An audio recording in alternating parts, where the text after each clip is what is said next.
Coming up on Mornings on the Hill, it's been called a nationwide crisis, the mental health of students. We'll find out what's being done on campus to help those in need. And Campus Safety Week arrives. We'll gauge student reactions regarding the efforts to keep them safe and protect their property. And our focus is on food this morning, with our Eat and Tell segment taking a look at mashed potatoes and mac and cheese. All that plus your weather and orange sports coming up on this edition of Mornings on the Hill.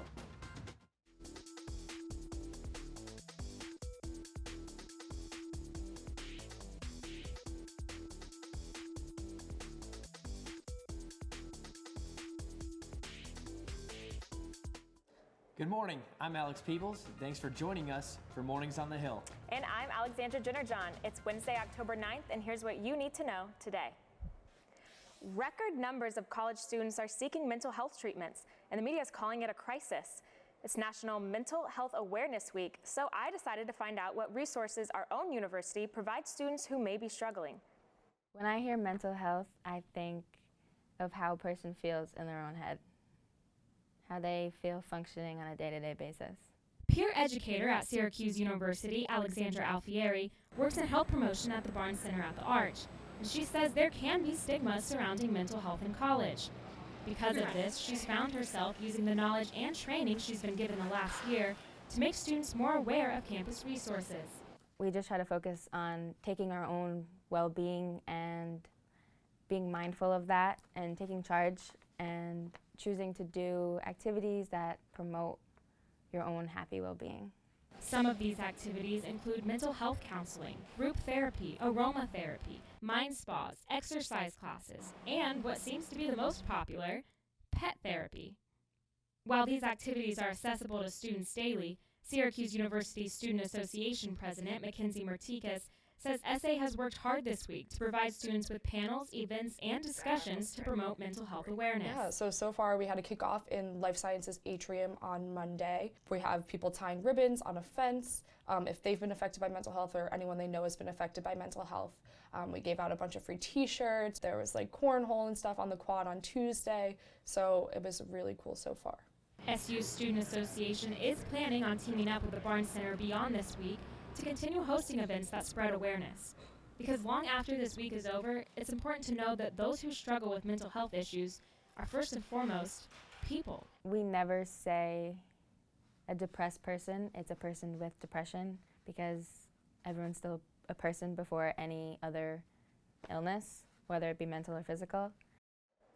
Mental health awareness events are continuing throughout the week. There's meditation in the Barnes Center today at noon and 7 p.m.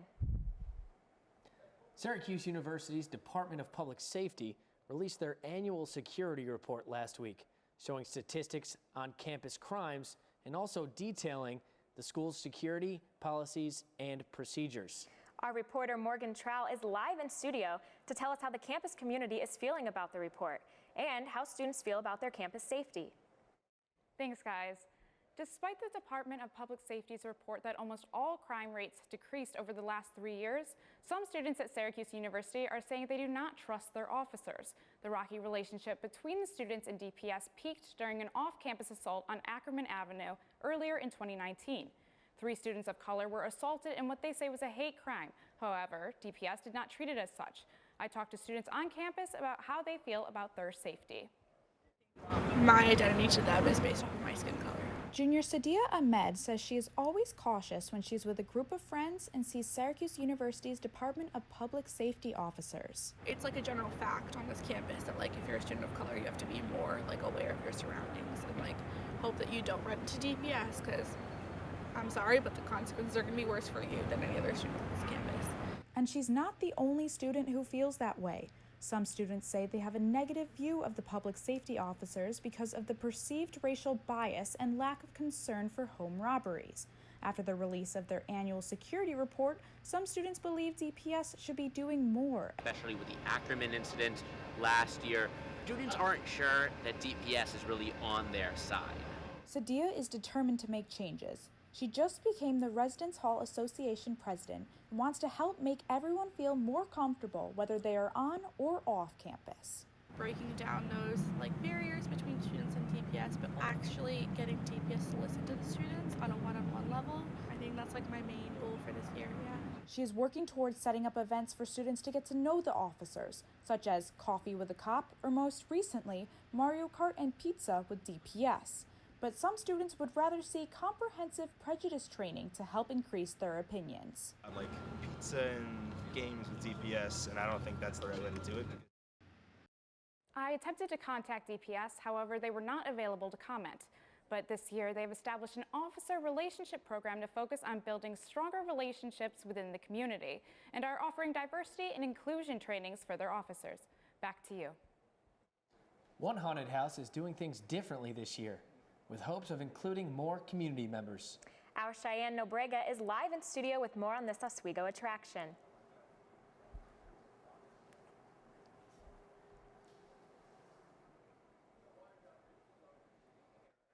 Thanks, guys. Frightmare Farms is making accessibility their priority in this year's haunted house with their use of sensory-inclusive bags.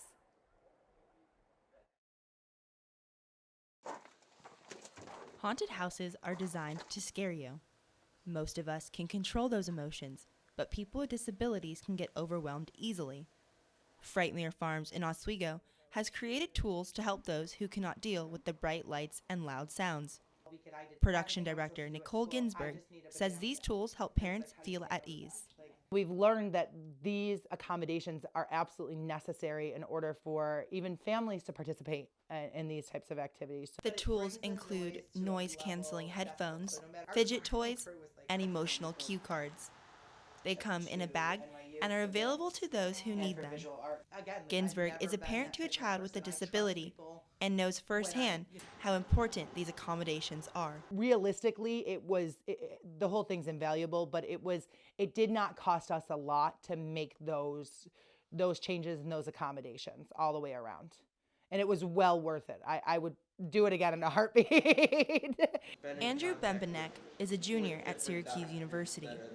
He is studying broadcast journalism in the Inclusive U program.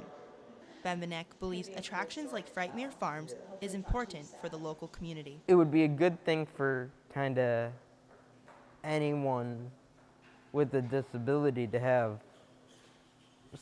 a haunted house, have anything to feel free that they're welcome. They're not excluded because of their disability. Frightmare Farms is open through the month of October and offers a student discount. For Mornings on the Hill, I'm Cheyenne Nobrega. One of our new features this semester on Mornings on the Hill puts the focus on campus food. Specifically, some of the new items you can find in some of our campus dining centers. Our Sharif King is at Kimmel Food Court with the second installment of Eat and Tell. So this is the part where my excitement really builds. Here you have a bar full of food that you can kind of pick at your own leisure to make and go. Can you tell us about it? So today we have the mashed potato and mac and cheese bar, which is definitely comfort food for a lot of people, and it's really cool because you can choose your favorite foods, and then our employee will heat it up, and then for instance you get the cold items you choose, they'll heat it up, and then you can choose what you want, the mac and cheese or the potatoes, and then you can top it with cheese and sour cream, whatever you please. So that's this concept we call creations.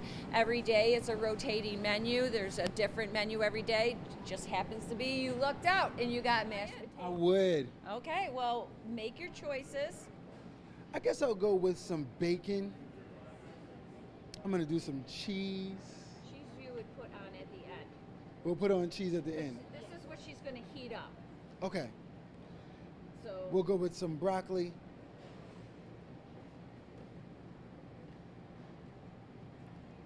And some tomatoes.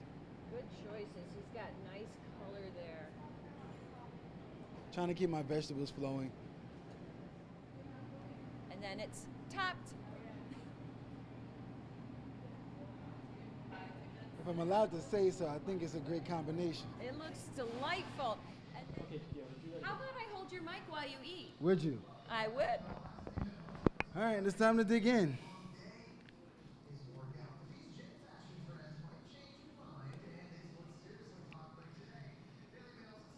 Good combination? Love it. Keone, I've had a blast here at Eat and Tell at Kimmel Food Court. Thanks for having us. Well, it's our pleasure. I'm glad that you experienced it and will share information. You know, we talked a little bit about student feedback. We love to hear from our students. Students can email us at mealtalk.syr.edu. Eat and Tell, we'll take a look at how Food Services is teaming up with Grubhub to bring your favorite foods right to your resident hall or apartment. Time to check the weather for today. Michelle Knezovic is live out on University Avenue to tell us what to expect. Michelle? Thanks, guys. I am out here on University Ave, and it is a perfect fall day in Syracuse, New York. Would you guys take a look at those leaves right here? Nice and orange, matches all of that Syracuse orange gear. It's a beautiful day out, but if you are heading out to work anytime soon, I would recommend grabbing a jacket. I'm definitely happy I have mine out here.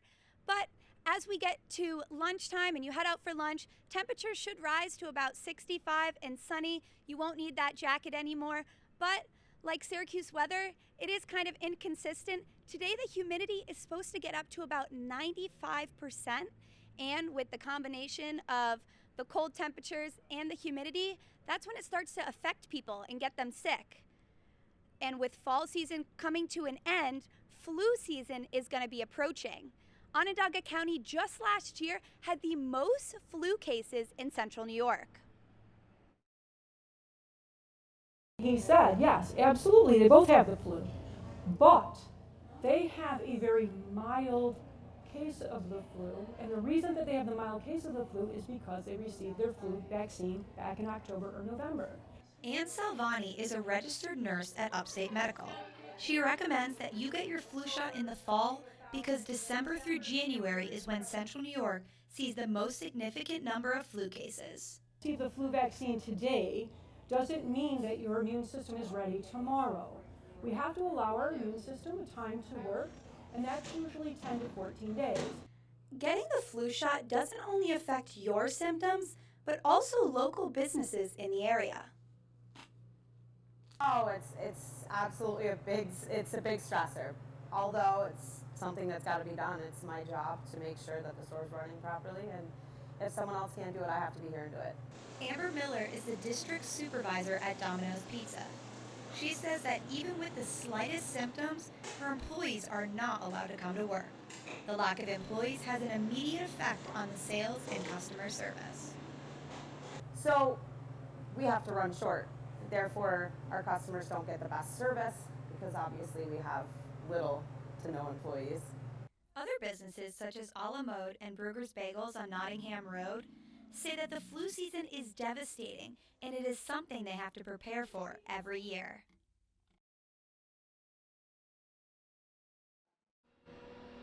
I got my flu shot yesterday and my arm is a little sore, but they are offering free flu shots around Onondaga County at Walgreens and Kinney Drug Store. I'm Michelle Knezovic from Mornings on the Hill. Back to you guys in the studio.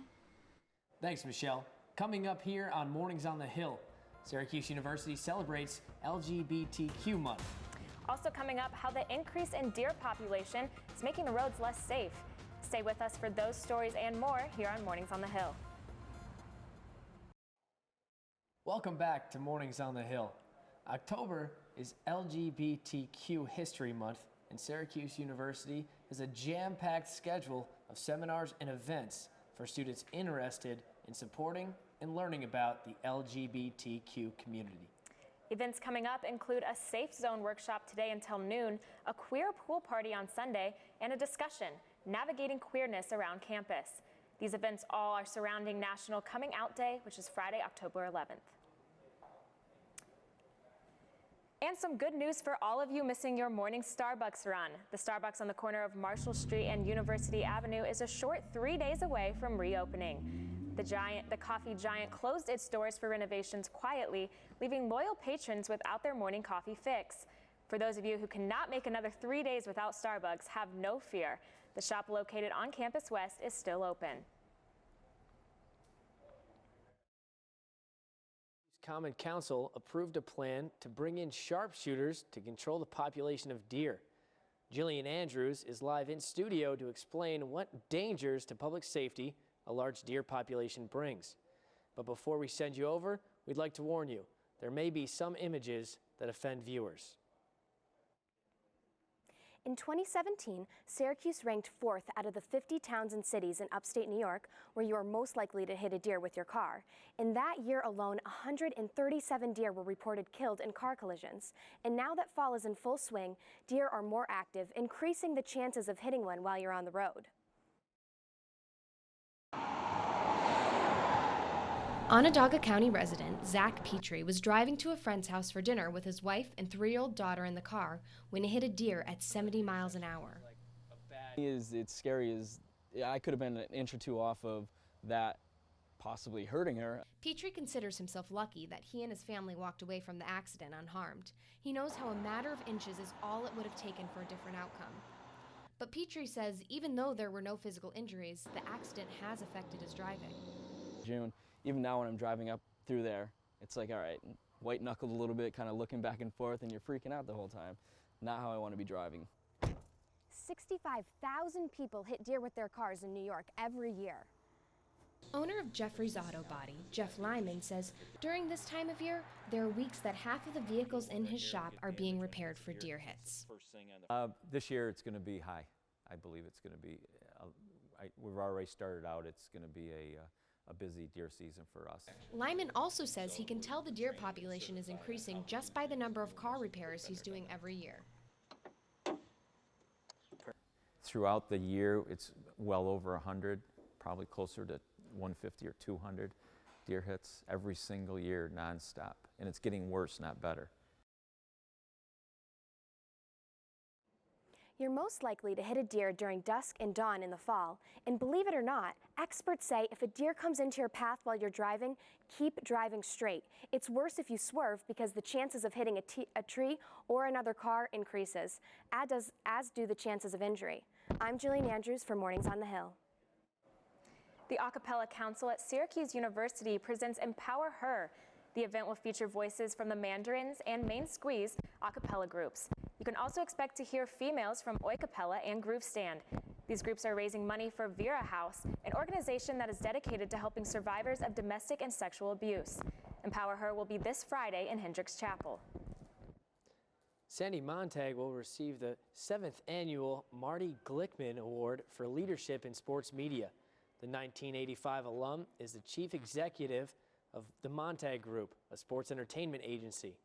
He represents a wide variety of professionals, including Sean McDonough and Mike Tirico.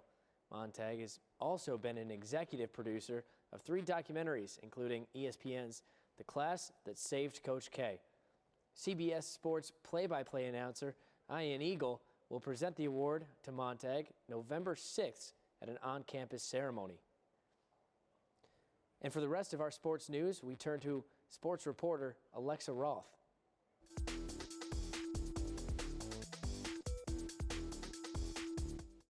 Good morning, I'm Alexa Roth with your Orange Sports Update here on Mornings on the Hill. The men's basketball team has revealed a new uniform. The orange away uniform includes a tiny gold tag on the back of the neckline that represents winning a national championship. Orange fans will be able to get a look at both the away and home uniforms when the SU holds the orange and white scrimmage on October 11th.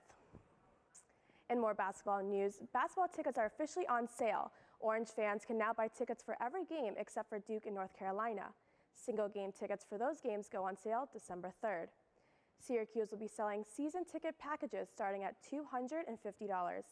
Ticket information can be found at Qs.com. For your football news, the Orange are coming off a bye week as they head to NC State to face the Wolfpack Thursday night. Quarterback Tommy DeVito says he is good to go after suffering an upper body injury early in the game against Holy Cross. Both Syracuse and NC State have a record of 3-2. Dino Baber says the bye week helped the players reflect for the upcoming game. I think the biggest thing you do during a bye week is you get an opportunity to look at yourself. You get to self-scout yourself. It gives you time to catch your breath and see what your opponents are looking. The Orange kickoff at 8 p.m. at NC State on ESPN. That's all for your sports update. I'm Alexa Roth for Mornings on the Hill. Back to you guys. Thanks, Alexa. It's no joke. The Joker is getting a lot of attention at the box office, with strong sales for its first weekend run. Mornings on the Hill reporters Sharif King and Dana Casulo have been tracking the movie talk and join us this morning with more. Hey, we're here for your morning review. Dana Casulo, how are you? I'm good. How are you doing? Great. I love talking movies. Let's talk about Joker for a second.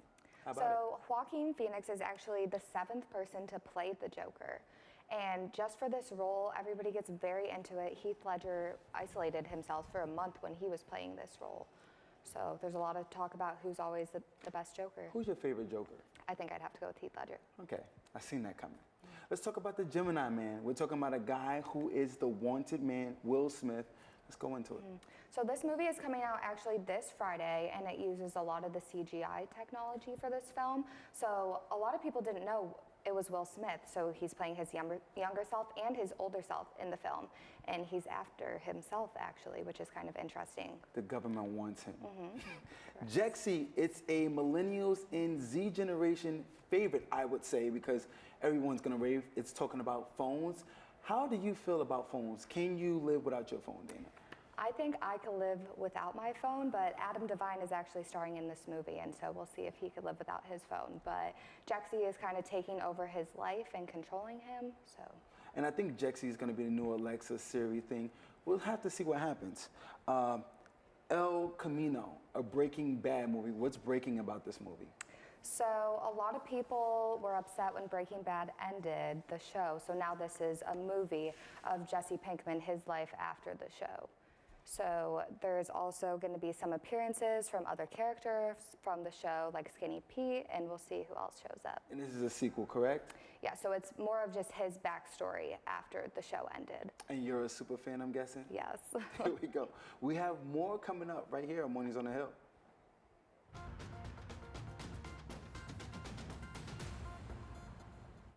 Currently, right now, it is about 42 degrees out, so you got that nice fall weather, but like I said before, the humidity is high for the fall.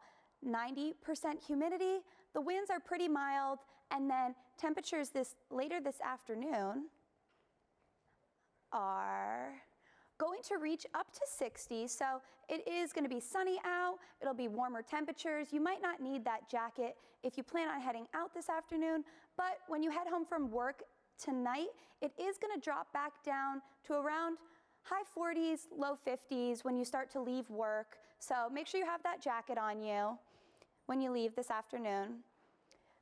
Tomorrow in the morning, it is going to be 40, just like today, and then later it's going to get back up to 60 and then down to 40. So very similar to today. Maybe when you're heading to work, have a jacket on and just prepare for those cold temperatures as it warms up. But as we begin to look at your 5-day forecast, Wednesday, it's going to be around the same too. It's going to be 64 is going to be the high with sunny skies. So pretty much the same throughout the rest of the week. But on Saturday, there is going to be a chance of rain, about 40%. But Mother Nature is treating us well for living in central New York because usually we don't get these good temperatures. It's usually already winter here in Syracuse. So we should be happy to have those fall temperatures, 60 throughout the week, and then like I said, a little bit of chance of rain on Saturday, but for the most part, it should be sunny skies, and maybe Sunday you could do some family activities, get outside, definitely enjoy that fresh air before we're gonna be stuck in the house with that crazy winter weather we have up here. I'm nervous because I haven't even had a winter up here yet, and I know Alex is from Syracuse. He's already got his parka ready. I need to go get one because I am just not ready for this cold weather. Yeah, thanks, Michelle. What tips do you have for students as they get ready for this fall weather? You know, this week you probably could have a light jacket when you head out to school, especially if you have an early class. There's no need for the parka yet. Keyword yet. You will need it. And looking at some temperatures next week, that's probably when you're gonna wanna get it out. So maybe if you get those gloves and parka ready this weekend, but definitely just a light jacket this week should be fine. Like I said, 60 degrees, so it should be pretty enjoyable this week. Awesome, thanks so much, Michelle. And another concert this weekend in Goldstein Auditorium. The National Panhellenic Council is bringing Little Tekka. Baz and Deli to SU this Friday. The show starts at 7 with doors opening at 6:30. Tickets can be purchased online at the box office at boxoffice.syr.edu/tickets. Michelle, what are your thoughts on this concert? I love concerts. I haven't heard of those artists before, but I definitely would want to go. It's always something fun to do in Syracuse. What about you guys? You think you're going to head out this weekend? I think I might as well. I don't have plans. And I know that every time, Syracuse seems to always bring the artists when they're up and coming. And then like once they're big, I'm like, why did I never go? Maybe they could be the next Taylor Swift next Right? year, so we could get the first shot at seeing them perform. And that's going to do it for us this Wednesday here on Mornings on the Hill. For all of us here, I'm Alex Peebles. Follow us on social media. And I'm Alexandra Jenner-John. Thanks for watching Orange Nation. We'll see you next Wednesday live at 10 a.m. right here on OTN.